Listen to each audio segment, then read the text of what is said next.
Friends, countrymen, golfers. Everybody that plays golf is right-handed. And although we want the lead arm to do the majority of the work, the right trail arm, most people being right-handed, most people playing from the right side, ends up attributing to many misses in the game, whether it be scooping, early extension, shoulder coming over the top.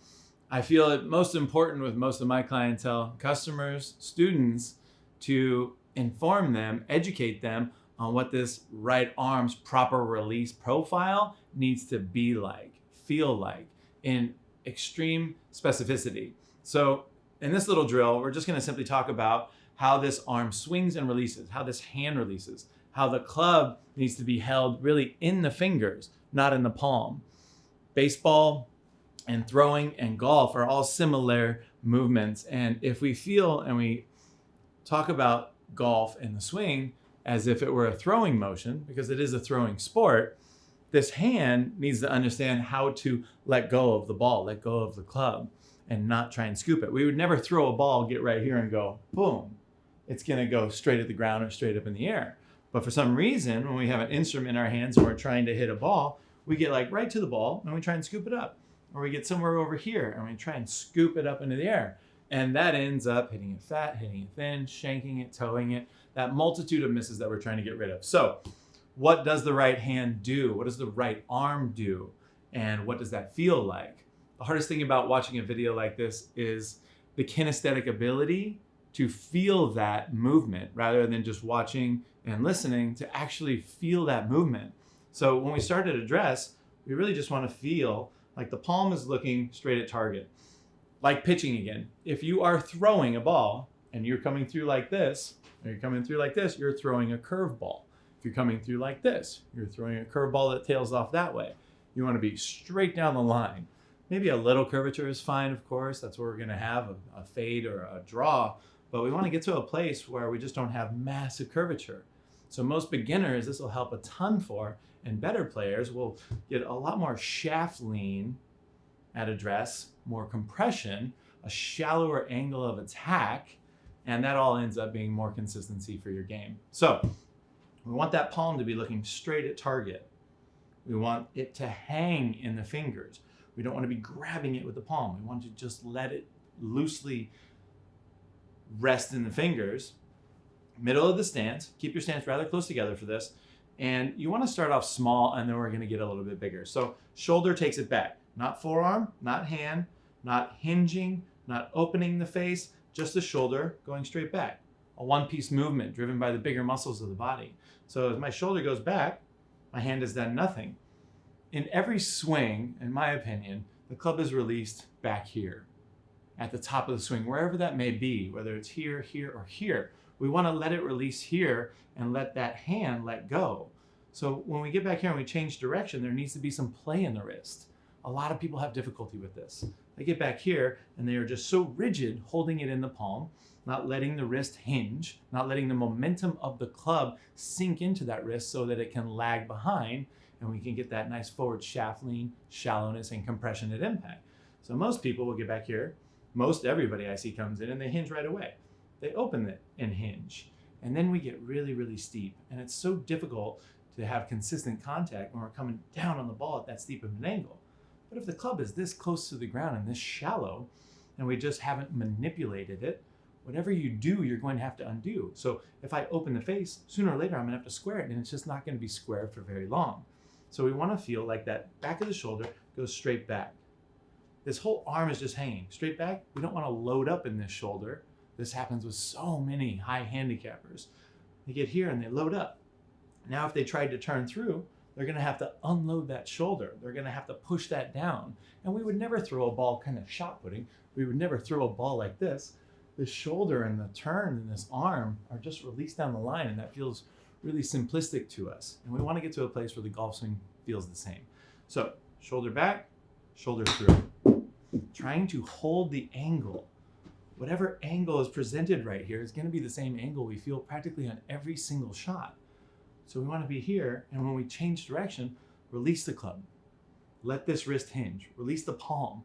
Let it rest in the fingers. The club is really delivered to the ball by this index finger's ability to not do anything. But everybody ends up kind of like pushing it, kind of like scooping it through here. And when we're scooping it, trying to help the ball up into the air, we miss it. And we miss it pretty badly a lot of the time. So put a dot on the ground. I'm not sure if you can see this dot. Put a dot, a piece of tape or something, and just get used to brushing the ground with the back of the shoulder going back, front of the shoulder going forward, and everything else just letting go. Wrist, forearm, bicep, tricep, elbow, everything letting go. Elbow and hand can't go anywhere without shoulder. We have to allow the shoulder and the big muscle to do the work. Back and through, just letting go. Trying to hold that angle, letting the fingers do it. Since we want to scoop, we think about actually catching a finish and maintaining this angle here. Elbow, wrist, well ahead. And it's as if I'm driving my shoulder back and my shoulder through. When we get into a bigger shot, it's as if my shoulder is driving down on the ball. Back and then through. And when we feel that action of that shoulder really driving all the action into it, and the hand can let go, you'll notice if you watch that down in slow motion, that we end up like here at impact. Palm looking right at target. But when we get to the ball, palm is looking at the ground. Club is back there, 2 or 3 feet still away from the ball. And if we scoop, we're gonna hit the ground. If we scoop earlier, we're gonna come up into the eyeballs of the ball and thin it over the green. This is what happens on practically every single shot in golf. Shoulder back, shoulder through, and our ability to not manipulate the club through here. It's as if we don't even hit the ball. We're trying to throw this golf club. And a great drill also is to feel like we just throw it, let it go. You're not gonna break anything if you're throwing it at a net, then that'll catch it. So we don't worry about that. But again, we wanna get to a place where we're able to hit these 3 shots basically. The little one, which we can practice at home all day. Put a cushion against a couch or against a wall, couch cushion against a wall. And just feel like we go back and through. And you'll start to notice where you flip. If we can't do it in the micro, we're not going to be able to do it in the macro. If we can't do this tiny little shot without feeling like our hand freaks out and flips it up, we're not going to be able to do the bigger shot, which is that. Then we're not going to be able to do the much bigger shot, which is this. And we won't be able to do the full shot, which is getting up here and really just throwing that club at the ball. Throwing that handle up here at the ball and just letting the club do the work of putting the ball up into the air. So again, shoulder back, shoulder through.